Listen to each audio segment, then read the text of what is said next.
ल good morning. हामी अहिले सामा गाउँमा छौँ। आज हाम्रो यात्राको 6औं दिन हो र अहिले हामी यो देख्न सक्छौँ सामा गाउँबाट देखिएको हिम श्रृङ्खलाहरूको दृश्य, मनासलु हिमालको यो नर्थपट्टिबाट देखिएको दृश्य हो र हामीहरूको यात्रा सुरु हुँदैछ। अब हामी यहाँबाट वीरेन्द्र ताल हुँदै स्याम्डो जाँदैछौँ र हामीहरूको साथमा हुनुहुन्छ हाम्रो टिम क्याप्टेन डाक्टर ऋषि। कस्तो भइरहेछ त यात्रा? रमाइलो भइरहेछ। सबै ठिक छ नि त?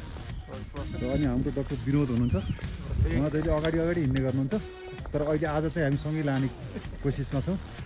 त्यसको साथसाथै डाक्टर निरोज हेलो एकदम इन्जोय गरिरहनु भएको छ। उहाँले पनि धेरै कुराहरू रमाइलो भएको छ। साइक्लिङ लगायतका कुराहरू बाटोमा सेयर गर्नुहुन्छ।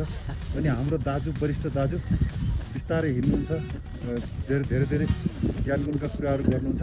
र आजको हाम्रो यात्रा वीरेन्द्र ताल हुँदै स्याम्डोसम्मको हुनेछ र हामीहरूले बिचमा अपडेट गराउँदै जानेछौँ। धन्यवाद।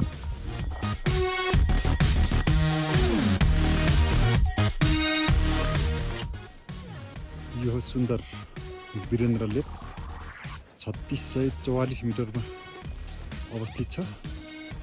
सामा गाउँ र सामा गाउँबाट करिब 30 मिनटको माथिको डिस्टेन्समा छ। अत्यन्तै सुन्दर छ। मनासलु हिमालको नर्थमा पर्छ यो र हामीहरू बिहान सामा गाउँबाट अवलोकन गर्दै निस्केका छौँ र सबैजना तस्बिर लिन व्यस्त हुनुहुन्छ। साथीहरू वीरेन्द्र तालको वरिपरिको दृश्य हेर्नमा रमाइरहनु भएको छ। यहाँ धेरै पर्यटकहरू पनि ताल र मनमोहक हिमालको दृश्य अवलोकन गर्दै आफ्नो क्यामेरामा कैद गर्नमा व्यस्त देख्नु भएको छ।